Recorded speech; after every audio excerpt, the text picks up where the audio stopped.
Hello everyone, मैं दीक्षा। स्वागत है आपका आपके अपने यूट्यूब चैनल में। यूपीएससी प्रारंभिक परीक्षा को ध्यान में रखते हुए यह एक क्रैश कोर्स श्रृंखला चलाई जा रही है, जिसमें अभी तक हमारा एक तरीके से देखा जाए तो इसमें आपका इकोलॉजी एंड एनवायरनमेंट कंप्लीट हो चुका है। अगर आपने नहीं देखा है तो आप प्लेलिस्ट में जाके देख सकते हैं। यूपीएससी प्रीलिम्स क्रैश कोर्स 2024 के नाम से है प्लेलिस्ट है, वहाँ पर आप देख सकते हैं। साथ ही साथ आपको उसमें पॉलिटी के कुछ टॉपिक कवर किए गए हैं, इकोनॉमी के टॉपिक कवर किए गए हैं। अभी जो हमारा चल रहा है आर्ट एंड कल्चर का चल रहा है, जिसमें आर्ट एंड कल्चर के अंतर्गत आपके 4 लेक्चर ऑलरेडी कंप्लीट किए जा चुके हैं।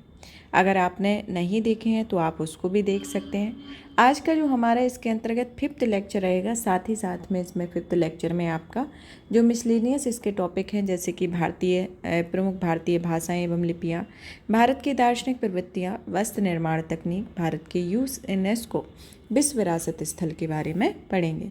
तो ये प्रमुख टॉपिक हैं जिसमें आपका पूरा आर्ट एंड कल्चर जो भी है 5 लेक्चर में आपका कवर होता है, जो कि यूपीएससी के पॉइंट ऑफ व्यू से जो कि आपका एग्ज़ाम है उसके तहत जो इसका स्टैटिक पोर्शन है वो कवर होता है। करंट अफेयर का जो सेक्शन है उसको आपके थोड़े टाइम बाद करंट अफेयर के सेक्शन को भी कवर कर दिया जाएगा। चलिए तो शुरू करते हैं। आज का हमारा जो पहला टॉपिक आता है, जिसमें टॉपिक को एक बार और देख लेते हैं, जैसे कि भारत के प्रमुख भाषाई लिपियाँ एवं भाषाएँ आती हैं, भारत की दार्शनिक प्रवृत्तियाँ, वस्त्र निर्माण तकनीक, भारत में यूनेस्को विश्व विरासत स्थल के संदर्भ में ये प्रमुख टॉपिक आते हैं। इसके अंतर्गत देखा जाए तो पहली आती हैं प्रमुख भाषाएं और बोलियों के बारे में, या भाषाएं एवं लिपियां। एक तरीके से देखा जाए कि भाषा होती क्या है। भाषा को जानने के पहले उसकी डेफिनेशन को जानते हैं कि भाषा जो है वह भाषाई विविधता से परिपूर्ण होती है, जहाँ अनेक प्रकार की भाषाएं एवं बोलियों का अस्तित्व होता है। मतलब कि भाषा वो कहलाती है जहाँ पर अनेक प्रकार की बोलियों और भाषाओं का अस्तित्व होता है, वह विविधता। और जो भारत है वह कई विविधताओं से परिपूर्ण, यानी कि भाषाई विविधताओं से परिपूर्ण देश भी है। प्रमुख भाषाई एवं लिपियों के संदर्भ में देखा जाए तो इसमें 2 तरीके की होती हैं। पहली तो आती है भारतीय भाषा, जिसमें भारतीय भाषा के अंतर्गत जाने जाए तो भारतीय भाषा में आर्य भाषा परिवार आता है, द्रविड़ भाषा परिवार, ऑस्ट्रिक भाषा परिवार और चीनी तिब्बती भाषा परिवार आता है। तो भारत में जो भारतीय भाषा परिवार है वह 4 तरीके से आता है। और ये जो लिपियां हैं, लिपियां भी जैसे ब्राह्मी लिपि, खरोष्टी लिपि, कुटिल लिपि, देवनागरी लिपि, तो ये भारत की प्रमुख लिपियां होती हैं। तो ये प्रमुख भाषा के स्तर पर इतने तरीके से होती हैं और ये लिपियां भी प्रमुख तरीके से होती हैं। चलिए तो एक एक करके इनके बारे में जानते हैं। जैसे कि इसमें और भी दी गई हैं कि आपकी देवनागरी लिपि, शारदा लिपि, गुरुमुखी लिपि, ग्रंथ लिपि, तेलुगु एवं कन्नड़ लिपि, तमिल मलयालम लिपि, शाहमुखी लिपि और मोडी लिपि। मोडी लिपि से आपका क्वेश्चन पूछा जा चुका है और इन लिपियों से रिलेटेड भी आपके एग्जाम में क्वेश्चन पूछे जाते हैं। तो आपका ये पहले टॉपिक कवर करते हैं, फिर इसके बाद आपका ये सेकंड नंबर पर ये टॉपिक को कवर करेंगे। इसमें ये जो आपकी 4 तरीके की भाषाएं बताई गई हैं इनके बारे में जानेंगे। और आपको बता दें कि ये से भारतीय संविधान की 8वीं अनुसूची में भाषाओं के संदर्भ में आपकी 8वीं अनुसूची है, और इसमें भाषा संबंधी संवैधानिक प्रावधान भी दिए गए हैं, और यह एक शास्त्रीय भाषाएं भी इसके अंतर्गत आती हैं। चलिए तो एक एक करके सभी में देखेंगे कि इसकी संवैधानिक दृष्टिकोण से क्या अहमियत है, और साथ ही साथ 8वीं अनुसूची के अंतर्गत किस में आती हैं। शास्त्रीय भाषाएं भी जानेंगे, तो सभी के बारे में पढ़ते हैं। सबसे पहले तो आता है आर्य भाषा परिवार के बारे में, जो एक तरीके से देखा जाए तो भारत की 2/3 से अधिक आबादी इसी भाषा परिवार में बोली जाती है। इस परिवार का संबंध आर्यों से होता है, और इस प्रमुख भाषा परिवार की आधार भाषा संस्कृति है। इसमें सम्मिलित भाषाएं होती हैं, जैसे संस्कृत, मराठी, बंगाली, हिंदी, पंजाबी, गुजराती, उड़िया, असमी, सिंधी, उर्दू, कश्मीरी, मैथिली, डोंगरी, राजस्थानी आती है। अब दूसरे नंबर पर आती है द्रविड़ भाषा परिवार, जो कि एक तरीके से भारत के दक्षिण हिस्से में बोली जाने वाली भाषा परिवार है। इस भाषा परिवार में मुख्य रूप से आपकी तमिल, मलयालम, कन्नड़, तेलुगु भाषाएं आती हैं। फिर आता है ऑस्ट्रिक भाषा परिवार, जो कि पूर्वी व मध्य भारत के वन क्षेत्रों एवं पहाड़ी इलाकों में प्रचलित भाषाएं इस भाषा परिवार के सदस्य होते हैं। ये भाषाएं जो है वह संथाली, मुंडा, उरांव, मान, खमेर, गोंडी और मंदारी, ये प्रमुख इसकी ऑस्ट्रिक भाषा परिवार के अंतर्गत आती हैं। फिर आता है चीनी तिब्बती भाषा परिवार, जो एक तरीके से भारत के उत्तर पूर्वी हिस्से में बोली जाने वाली भाषाएं, जिसमें लद्दाखी, तिब्बती, नागा, कचिन, सेखा, चंबा, लाहौली, लेपचा, आरका, डफला, बोडो, मिसमी आदि भाषाएं इसमें शामिल है। अब 8वीं अनुसूची में भाषाओं के बारे में बात कर लेते हैं। तो एक तरीके से देखा जाए तो भारत की 97% आबादी सिर्फ 23 भाषाएं ही बोलती हैं, जिनमें 22 भाषाओं को भारत के संविधान की 8वीं अनुसूची में रखा गया और इसे मूल संविधान में 14 भाषाओं को ही 8वीं अनुसूची में स्थान मिला हुआ था, जिनमें संस्कृत, हिंदी, बांग्ला, उर्दू, इसके साथ साथ मराठी, तमिल, तेलुगु, मलयालम, कन्नड़, पंजाबी, गुजराती, कश्मीरी, असमिया और उड़िया आती थी। लेकिन फिर 21वां संविधान संशोधन अधिनियम 1967 हुआ, जिसमें सिंधी को, 71वें संविधान संशोधन अधिनियम 1992 में कोंकणी, मणिपुरी, नेपाली को और 92वें संविधान संशोधन अधिनियम 2003 के द्वारा बोडो, डोंगरी, संथाली, मैथिली को संविधान की 8वीं अनुसूची में जगह मिली। तो ये प्रमुख भारतीय संविधान की अनुसूचियाँ रहीं जिनमें इनके अंतर्गत इसको जगह मिली। और पहले मूल संविधान में एक तरीके से देखा जाए तो 14 भाषाएं होती थी, लेकिन यह धीरे धीरे के यह प्रक्रिया बढ़ी और इसमें संवैधानिक संशोधन हुए और टोटल अभी प्रेजेंट में मिला के 22 भाषाएं इसमें सम्मिलित हैं। अब आता है कि भाषा संबंधी संवैधानिक प्रावधान की बात की जाए तो इसे भारतीय संविधान के भाग 17 में अनुच्छेद 343 से 351 तक राजभाषा से संबंधित प्रावधान दिए गए। समस्त भारतीय भाषाओं में हिंदी बोलने और समझने वालों की सर्वाधिक संख्या के कारण हिंदी को संघ की राजभाषा के रूप में मान्यता प्रदान की गई है। संविधान के अनुच्छेद 343 के क्लॉज 1 के अनुसार संघ की भाषा हिंदी और देवनागरी है और संविधान के अनुच्छेद 348 में सुप्रीम कोर्ट तथा हाई कोर्ट के कामकाज भी अंग्रेजी में होगा। इस संविधान के अंतर्गत अनुच्छेद के अंतर्गत कहा गया था। संसद तथा विधानमंडल में प्रयोग की जाने वाली भाषा के संदर्भ में संविधान के अनुच्छेद 120 और 210 में प्रावधान किए गए हैं कि यहाँ का कामकाज हिंदी, अंग्रेजी और मातृभाषा में हो सकता है। संविधान के अनुच्छेद 29, 30 अल्पसंख्यकों को अपनी भाषा और संस्कृति की रक्षा का अधिकार प्रदान करता है। अब आता है शास्त्रीय या शीर्ष भाषाएं, जो कि प्राचीन भारतीय भाषा है जिसका 1500 से 2000 साल पहले का साहित्यिक साक्ष्य उपलब्ध रहा है।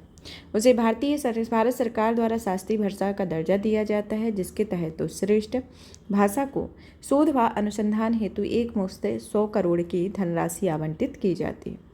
अभी तक मात्र 6 भाषाओं को ही यह दर्जा दिया जा चुका है, जिसमें तमिल को 2004 में, संस्कृत को 2005 में, तेलुगु को 2006 में, कन्नड़ को 2008 में और मलयालम को 2013 में और उड़िया को 2014 में ये स्थान प्राप्त हो चुका है। इसके अतिरिक्त आपकी मराठी भाषा में शास्त्रीय भाषा का दर्जा देने के लिए आवेदन किया गया। अब आता है प्रमुख लिपियों के बारे में। यहाँ पर आपका भाषा से रिलेटेड जो 4 तरीके की भाषाएं हैं उनके बारे में जाना, साथ ही साथ में आपके जो भी इससे संवैधानिक प्रावधान और इनके संदर्भ में उपरोक्त चर्चाओं को देखा। अब प्रमुख लिपियों की बात की जाए तो लिपि जो होती है एक तरीके से प्रतीक चिन्हों की एक व्यवस्था होती है जिसके तहत भाषाओं को लिखा जाता है। भारत में भीमबेटका के गुफा चित्रों को देखने से यह स्पष्ट होता है कि लेखन कला की शुरुआत चित्र लिपि से हुई है। भारत में लिपि की उत्पत्ति हड़प्पा सभ्यता से मानी जाती है, किंतु आज तक मनुष्य उस लिपि को पढ़ने में कामयाब नहीं हो सका है। चलिए तो जानते हैं इसके अलावा कुछ अन्य लिपियां हैं, जिसमें आती है आपकी सबसे पहली लिपि ब्राह्मी लिपि। यह एक तरीके से भारत की अधिकांश लिपियों की जननी है, जिसका प्रयोग सम्राट अशोक के लेखों में हुआ है। 5वीं शताब्दी ईसा पूर्व से 30-50 ईसा पूर्व तक इसका एक रूप मिलता है, लेकिन इसके बाद 2 विभाजन मिलते हैं, उत्तरी धारा तथा दक्षिणी धारा। ब्राह्मी लिपि उत्तरी भारत धारा में गुरुमुखी लिपि, कुटिल लिपि, शारदा और देवनागरी को रखा जाता है और दक्षिणी धारा में तेलुगु, कन्नड़, तमिल, कलिंग ग्रंथ, मध्यदेशी और पश्चिमी लिपि शामिल है। ब्राह्मी लिपि बाएं से दाएं की ओर लिखी जाती थी। अब आती है खरोष्ठी लिपि, जो कि भारत के पश्चिमोत्तर क्षेत्रों में प्रचलित है और यह दाएं से बाएं की ओर लिखी जाती है। इसे विदेशी उद्गम लिपि या आरामाइक और सीरियन लिपि के रूप में विकसित माना जाता है। इसमें कुल 37 वर्णों वाली इस लिपि को स्वरों का अभाव था और यहाँ तक कि मात्राएं और संयुक्ताक्षर भी में नहीं मिलते हैं। सम्राट अशोक के शहबाजगढ़ी और मानसहेरा पाकिस्तान स्थित अभिलेखों में खरोष्ठी लिपि का प्रमाण मिलता है। अब जेम्स फ्रेंडशिप के संदर्भ में बात की जाए तो जेम्स फ्रेंडशिप जो कि 1799 से 1840 का इनका समयकाल रहा, जिन्होंने एशियाटिक प्रिंस सोसाइटी और बंगाल के संस्थापक जेम्स फ्रेंडशिप को आधुनिक युग में पहली बार ब्राह्मी और खरोष्ठी लिपियों के पढ़ने के लिए जाने जाते हैं। तो किसको जाना जाता है? जेम्स फ्रेंडशिप को। इनको पढ़ने का श्रेय इन्हीं को दिया जाता है। अब आता है कुटिल लिपि के बारे में, जो कि गुप्त लिपि की परिवर्तित रूप माने जाने वाली लिपि है। इस लिपि को नील कौड़ी लिपि या सिद्ध मृत्तिका की लिपि भी कहा जाता है। इस लिपि में अक्षरों के सिर त्रिकोण जैसे, लेकिन कहीं कहीं ये आड़े तिरछे टेढ़े मेढ़े कुटिल ढंग से भी है। यह लिपि 6वीं शताब्दी से 9वीं शताब्दी तक इसमें प्रचलन में रही है। अब आती है देवनागरी लिपि। यह एक तरीके से बाएं से दाएं की ओर लिखी जाने वाली देवनागरी लिपि अत्यंत सुव्यवस्थित व वैज्ञानिक लिपि है। इसमें ध्वनि और अक्षरों का उत्कृष्ट समन्वय होता है और इसे भारतीय संविधान के अनुच्छेद 1 के अंतर्गत देवनागरी लिपि को मान्यता प्रदान की गई है। उत्तर भारत में 8वीं शताब्दी से आज तक अनेक भाषाओं में देवनागरी का प्रयोग होता है और इसमें संस्कृत, मराठी, हिंदी, भोजपुरी, नेपाली, कोंकणी, मैथिली, गढ़वाली आदि आती हैं। अब आती है शारदा लिपि, जो कि 6वीं शताब्दी में कश्मीर में सिद्ध मातृका लिपि में विकसित। इस लिपि में अनेक अभिलेख कश्मीर, पंजाब, हिमाचल प्रदेश आदि में मिलते हैं। फिर नेक्स्ट आती है गुरुमुखी लिपि, जो कि सिखों के दूसरे गुरु अंगद द्वारा विकसित। इस लिपि को पंजाबी भाषा में ग्रंथ साहिब के संकलन से हुआ है। ग्रंथ लिपि, जो कि दक्षिण भारत के तमिलनाडु के पल्लव, पांड्य एवं चोल शासकों में इसका विकास किया। महाबलीपुरम में धर्मराज रथ पर ग्रंथ लिपि में विवरण अंकितों और राजसेन द्वारा बनवाए गए कैलाश मंदिर पर उत्कीर्ण शिलालेख ग्रंथ लिपि में ही होते हैं। अब आती है तेलुगु या कन्नड़ लिपि, जो कि इन दोनों लिपियों का उद्गम स्रोत एक ही है और चालुक्यकालीन हलेविट शिलालेख इसका प्राचीनतम साक्ष्य है। इसके बाद यह लिपि स्वतंत्र रूप से विभाजित हो गई और तेलुगु और कन्नड़ लिपि में यह विख्यात है। फिर आती है तमिल मलयालम लिपि, जो एक तरीके से दोनों का विकास ग्रंथ लिपि में हुआ है। सायमुखी लिपि, जो कि सूफियों को द्वारा चलाई जाने वाली ईरानी लिपि का एक पंजाबी संस्करण है। तो ये प्रमुख लिपियाँ हैं। अब आती है मोडी लिपि, जो एक तरीके से यदुवंशी महामंत्री हिमाद्री ने इसे शुरू किया था और अक्षरों को तोड़ मरोड़ के कारण मोडी लिपि कहा गया और 1950 में इससे पहले इस लिपि को लिखा जाता था। अब आता है जनगणना में भाषाई स्थिति को जान लेते हैं। कोई एक तरीके से देखा जाए तो सर्वप्रथम 1971 की जनगणना में भारतीय भाषाओं को विस्तृत जानकारियाँ एकत्र की गई हैं और 1971 की जनगणना के अनुसार भारत में 1652 मातृभाषाएँ तथा 187 भाषाएँ थीं। इन 187 भाषाओं में 94 भाषाएँ 10,000 से भी कम लोगों द्वारा बोली जाती थीं तथा सिर्फ 33% भाषाएँ ऐसी थीं जिनके बोलने वालों की संख्या 1 लाख से अधिक थी। 2011 की जनगणना के अनुसार 10,000 से ज़्यादा लोगों द्वारा बोली जाने वाली 122 भाषाओं और 234 मातृभाषाओं को अधिसूचित किया गया। People's linguistic survey of India की जो रिपोर्ट आई हुई है उसके अनुसार देखा जाए तो भारत में 780 मातृभाषाएँ और 66 लिपियाँ अभी भी विद्यमान हैं। अब आता है भारत की दार्शनिक प्रवृत्तियों के बारे में बात की जाए तो भारत की दार्शनिक प्रवृत्तियाँ विभिन्न तरीके की होती हैं। पहला तो सांख्य दर्शन आता है, फिर आता है योग दर्शन, न्याय दर्शन, वैशेषिक दर्शन, मीमांसा दर्शन, वेदांत और चार्वाक के बारे में ये प्रमुख दार्शनिक प्रवृत्तियाँ होती हैं। दार्शनिक प्रवृत्तियों से रिलेटेड आपका यूपीएससी में क्वेश्चन पूछे जाते हैं। भारत में पहली शताब्दी से पूर्व ही 6 आस्तिक और 3 नास्तिक दार्शनिक मतों का प्रतिपादन हो चुका था। आस्तिक मतों को षडांग दर्शन सिद्धांत कहते हैं, जिनमें सांख्य, योग, न्याय, वैशेषिक, मीमांसा और वेदांत आते हैं। तो ये 6 तरीके के जो सिद्धांत रहे हैं वह आस्तिक में आते हैं। 3 आते हैं नास्तिक में, जैसे कि बौद्ध, जैन, चार्वाक, जो कि प्रमुख रूप से इनमें नास्तिक कहा जाता है और इसमें भौतिकतावादी दर्शन भी इनको कहा जाता है। तो ये एक तरीके से इस तरीके से इनको मतलब कि इसमें 9 आते हैं, जिसमें 6 आपके आस्तिक और 3 नास्तिक है। आस्तिक जिसे षडांग दर्शन कहा जाता है, जो सांख्य, योग, न्याय, वैशेषिक, मीमांसा, वेदांत है, और जो नास्तिक के अंतर्गत आते हैं इसमें बौद्ध, जैन और चार्वाक प्रमुख रूप से आते हैं। अब आता है एक एक करके सभी के बारे में जानते हैं। तो सांख्य दर्शन के बारे में बात की जाए तो यह कपिल मुनि द्वारा प्रवर्तित इस दर्शन को भारत की प्राचीनतम दर्शन माना जाता है। इसकी रचना है तत्व समास से हुई है। फिर आता है कि बाद के आचार्यों ने प्रमुख ईश्वर कृष्ण है और उनका ग्रंथ सांख्यिकी कारिका प्रसिद्ध है। इसमें सत्य कार्यवाद और विकासवाद तथा भौतिकतावाद के साथ संख्या आधारित आध्यात्मिकता और वैज्ञानिकता सिद्ध होती है। फिर आता है योग दर्शन, जो एक तरीके से इसके प्रेरता पतंजलि हैं, जिन्होंने योग सूत्र नामक ग्रंथ की रचना की और ज्ञानेंद्रियों और कर्मेंद्रियों का निग्रह योग मार्ग का मूलाधार है। भारत में इस दर्शन की महत्ता ऐसी रही है कि वर्तमान दौर में यूएनओ द्वारा 21 जून को अंतर्राष्ट्रीय योग दिवस के रूप में घोषित किया गया। फिर आता है न्याय, जो कि एक तरीके से इसके प्रवर्तक महर्षि गौतम माने जाते हैं, जिनका ग्रंथ न्याय सूत्र इस दार्शनिक प्रवृत्ति का पहला ग्रंथ माना जाता है। 12वीं सदी में न्याय दर्शन को नया रूप गंगेश उपाध्याय ने अपने ग्रंथ तत्व चिंतामणि में दिया और इस दर्शन में तर्क प्रमाण के प्रयोग का महत्व प्रतिपादित किया था। विशेषिक दर्शन जो कि एक तरीके से यह प्रवर्तक इसके महर्षि कणाद रहे हैं, जिन्होंने कणाद सूत्र की रचना की और इन्होंने द्रव्य अर्थात भौतिक तत्वों के विवेचन करते हुए परमाणुवाद की स्थापना भी की हुई थी। अब आता है मीमांसा, जो कि कर्मकांड यज्ञ आधारित इस दर्शनों के प्रतिपादन आचार्य जैमिनी का नाम अग्रगण्य है। मीमांसा के अनुसार वेदों में कही गई बातें सदा सत्य हों और यह पुरोहितवाद ब्राह्य आडंबर को बढ़ावा देने वाला एक दर्शन होता है। वेदांत दर्शन जो कि ईसा पूर्व 2वीं सदी में संकलित बादरायण का ब्रह्मसूत्र है और इस दर्शन का मूल ग्रंथ है और इसे उत्तर मीमांसा भी कहा जाता है। बाद में इस पर 2 प्रख्यात भाष्य शंकराचार्य 9वीं सदी और रामानुज 12वीं सदी द्वारा लिखे गए हैं। ज्ञान आधारित इस दर्शन की पृष्ठभूमि उपनिषद था तथा ब्राह्मण हिंदू धर्म का अधिकांश दार्शनिक मतवाद इसी वेदांत दर्शन में प्रभावित प्रेरित रहता है। अब आता है चार्वाक दर्शन के बारे में बात कर लेते हैं, जो कि लोक में प्रिय होने के कारण से लोकायतन या लोकायत दर्शन भी कहा जाता है।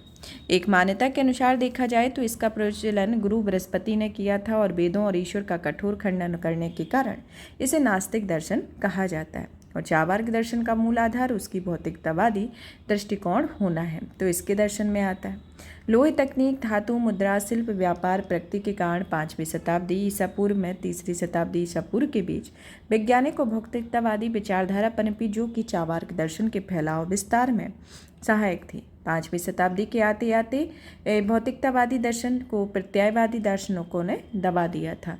तो इनके संदर्भ में ये प्रमुख बातें हैं। अब आते हैं हमारा वस्त्र निर्माण तकनीक के बारे में जानते हैं कि वस्त्र निर्माण तकनीक का एक विकास क्रम जान लेते हैं कि इसमें किस किस तरीके की निर्माण तकनीक रही।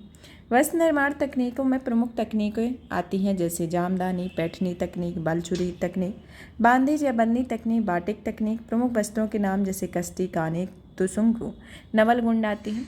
फिर आती है एक तरीके से मृदभांड निर्माण तकनीक, जो कि चमक रहित मृदभांड होते हैं, चमकदार मृदभांड। स्कारपीटो जो तकनीक है, इनका प्रयोग इसमें किया जाता है। तो ये वस्त्र निर्माण तकनीक के अंतर्गत ही प्रमुख तकनीक आती हैं। अब आता है कि जामदानी तकनीक के बारे में बात की जाए तो यह बुने हुए सूती कपड़ों में इसके माध्यम से आकर्षक डिजाइन बनाई जाती है, जो बुनकर सफ़ेद पृष्ठभूमि में हल्का रंगीन पैटर्न डालकर साड़ी बनाते हैं और इनका प्रमुख उदाहरण मणिपुर की मोरागाफी और तमिलनाडु की कोडियल करूपार साड़ी होती है। फिर आती है पैठनी तकनीक, जो कि महाराष्ट्र के औरंगाबाद में पैठन में सिल्क से बनाई गई प्रमुख साड़ियाँ हैं, जिसके अंतर्गत आती हैं। इसके निर्माण में जरी का प्रयोग होता है, अर्थात सोने, चांदी और तांबे का प्रयोग किया जाता है। और अजंता की गुफाओं में निकटता के कारण इस तकनीक में बौद्ध चित्रकला की शैली का प्रभाव देखने को मिलता है और इसके तहत कमल के फूल, हंस, चक्र आदि का अंकन मिलता है। इसके प्रमुख उदाहरण में जैसे कर्नाटक की इलकाल साड़ी और तमिलनाडु का कांजीवरम सिल्क की साड़ी होती है। अब आती है हमारी बालचुरी तकनीक, जो कि बंगाल के मुर्शिदाबाद के बालचुर में बुनकरों ने प्रारंभ की थी। इसे मंदिरों के कथानकों को अंकित किया जाता है और वस्त्र पर पौराणिक कथानक अंकित रहते हैं। तो यह तकनीक है।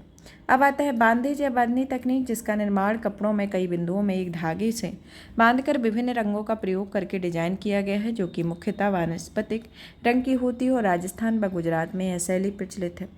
फिर आती है आपकी वाटिक तकनीक, जो कि वस्त्र छपाई की मुख्य तकनीक है। इसमें सांचे वाले लकड़ी के टुकड़े का प्रयोग किया जाता है। रसायन में धुले हुए रेशमी एवं सूती कपड़ों पर छपाई के लिए प्रयुक्त होती है और वैश्विक स्तर पर यह तकनीक सर्वप्रथम इंडोनेशिया में शुरू हुई थी।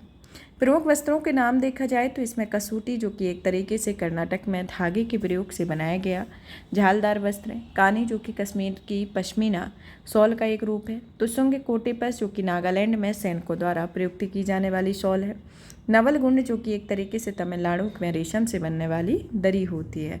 तो ये प्रमुख वस्त्र निर्माण के वस्त्रों के नाम हैं। अब आती है मृदभांड निर्माण तकनीक, जो कि एक तरीके से 3 प्रकार की होती है। पहली आती है चमक रहित मृदभांड, जो कि लोक निर्माण का उदाहरण है, जिसमें भारत में नवपाषाण काल तथा ताम्रपाषाण काल में इसका निर्माण हुआ था और इसमें बर्तन हाथों से निर्मित होते थे और साधारण होते थे। दूसरा आता है चमकदार मृदभांड तकनीक, जो कि बर्तन पतले मिट्टी से बने होते थे, जो चाक पर बनाए जाते थे और इसमें प्रायः चित्रण भी होता था। और इस तरह के मृदभांड प्राचीन भारत में उत्तरी काले पॉलिस्टार मृदभांड के नाम से, जैसे NBPW के नाम से जाना जाता था, जो अपेक्षाकृत मूल्यवान होते थे।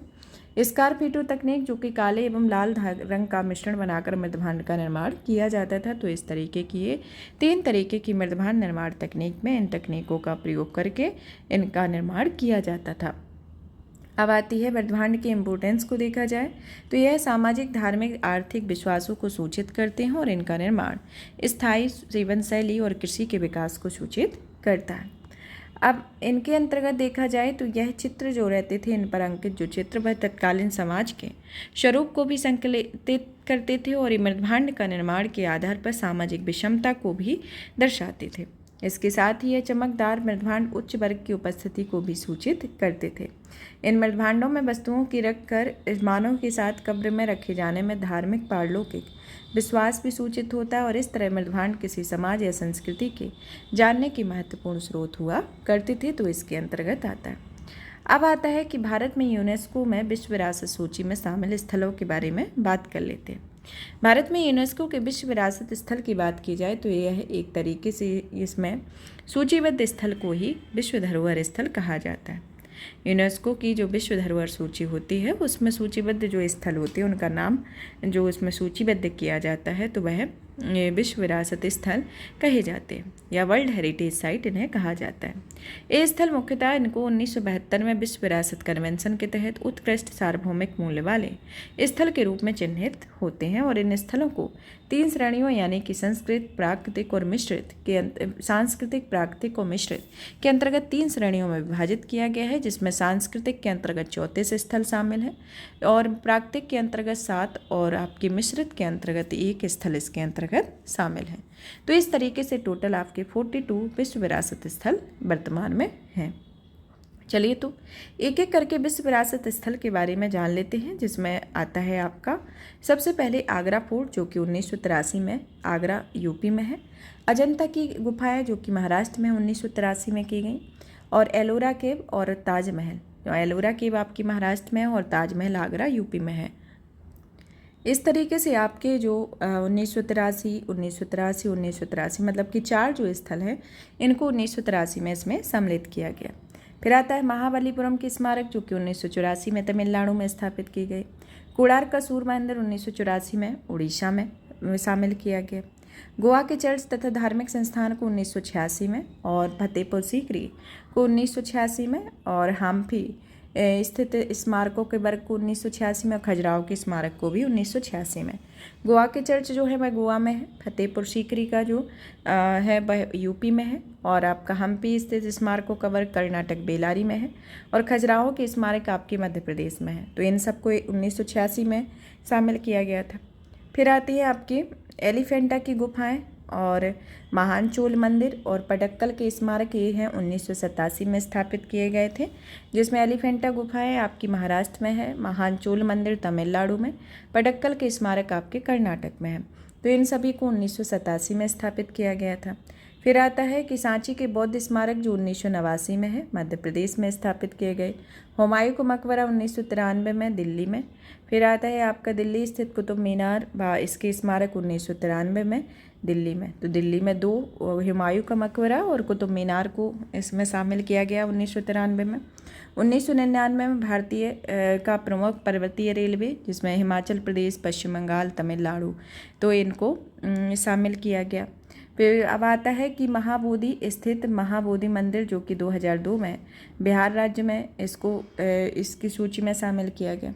भीमबेटका को 2003 में जो कि मध्य प्रदेश में है। चंपानेर पावागढ़ पुरातात्विक पार्क 2005 में जो कि गुजरात राज्य के अंतर्गत है। छत्रपति शिवाजी टर्मिनल जिसे पूर्व का विक्टोरिया टर्मिनल कहा जाता है 2004 में महाराष्ट्र में शामिल किए गए। लाल किला प्रांगण को 2007 में दिल्ली में। फिर आता है जमशेदपुर का जंतर मंतर को 2010 में जयपुर में। हिल्स फोर्ट ऑफ राजस्थान जिसमें चित्तौड़गढ़, कुंभलगढ़, रणथंभौर, अम्बेसर, क्लस्टर, जैसलमेर ये सभी 2013 में राजस्थान में किए गए। फिर आता है रानी की बाव जो कि 2014 में गुजरात पाटन में और नालंदा विश्वविद्यालय 2014 में बिहार में। फिर आता है आपका कंचनजंगा पार्क जो 2016 में जो कि सिक्किम का एक जो उद्यान भी है और एक बायोस्फीयर भी है, मतलब कि राष्ट्रीय उद्यान होने के साथ साथ यह बायोस्फीयर रिजर्व भी है। तो ये आपका कंचनजंगा में है और सिक्किम में 2016 में स्थापित किया गया, मतलब कि इसमें शामिल किया गया। चंडीगढ़ में ली कावसियर द्वारा निर्मित भवन को 2016 में निर्मित किया गया, मतलब 2016 में इसे विश्व विरासत सूची में शामिल किया गया। जिसमें capital complex, Chandigarh sector first के अंतर्गत 3 इमारतें, 3 स्मारक, 1 झील, विधानसभा सचिवालय, उच्च न्यायालय, मुक्त हस्त स्मारक, ज्यामिति पहाड़ियाँ और टावर ऑफ शैडो इसमें शामिल है। फिर अहमदाबाद में को 2017 में शामिल किया गया, जो कि गुजरात राज्य में स्थित पुराना शहर है और यह लगभग 606 साल पुराना है और यूनेस्को की विश्व धरोहर सिटी के नाम से भी इसे विश्व विरासत स्थल में का नाम दिया गया। फिर आता है मुंबई का विक्टोरिया गोथिक और आर्ट डेको या गुलाबी शहर, जिसे जयपुर होता है। गुलाबी शहर जयपुर को 2019 में जयपुर राजस्थान में शामिल किया गया और मुंबई का विक्टोरिया गोथिक और आर्ट डेको 2018 में मुंबई महाराष्ट्र में यह स्थित है, इसको 2018 में शामिल किया गया। फिर आता है आपका 2021 में 2 स्थान को सम्मिलित किया गया, कालेश्वर या रामप्पा मंदिर 2021 में तेलंगाना में जो कि स्थित है और धोलावीरा जो कि गुजरात में है, इसे भी 2021 में सम्मिलित किया गया।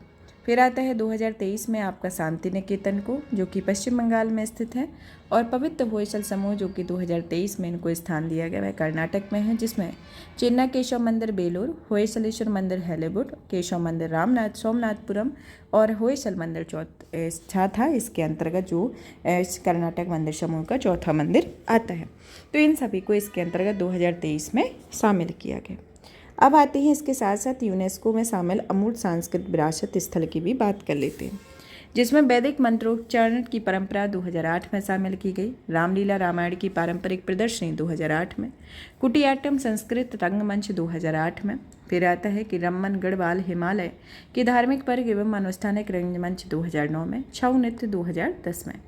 फिर आता है मोटियट्टम केरल का थिएटर एवं नृत्य नाटक 2010 में, कालबेलिया लोकगीत या राजस्थान के नृत्य 2010 में, लद्दाख का बौद्ध मंत्रोच्चारण 2012 में, संकीर्तन मणिपुर का जो अनुष्ठानिक गायन ढोल एवं नृत्य है 2013 में, पंजाब में जंडियाला गुरु के ठठेरों के बीच पीतल एवं तांबे के बर्तन बनाने की पारंपरिक शिल्प 2014 में, योग को 2016 में, नवरोज को 2016 में, कुंभ मेला प्रयागराज को 2017 में और दुर्गा पूजा पश्चिम बंगाल को 2021 में इसे यूनेस्को की अमूर्त सांस्कृतिक विरासत में शामिल किया गया। यहाँ पर इस टॉपिक को फिनिश करने के साथ साथ हमारे आर्ट एंड कल्चर के जो भी इम्पोर्टेंट टॉपिक हैं वह फिनिश होते हैं। नेक्स्ट क्लास में आपके नेक्स्ट टॉपिक को कवर किया जाएगा। तब तक आप इस सेशन को ज़्यादा से ज़्यादा शेयर करें, वीडियो को लाइक करें, चैनल को सब्सक्राइब करें और PDF प्राप्त करने के लिए आप हमारे Telegram channel UPSC PSC with Diksha को ज्वाइन कर सकते हैं। और यहाँ जो भी आर्ट एंड कल्चर से कुछ भी टॉपिक मिलेगा या फिर कुछ नया लगेगा, क्योंकि अभी तो आपके एग्ज़ाम में टाइम है, तो उसको आपको अपडेट करा दिया जाएगा। धन्यवाद।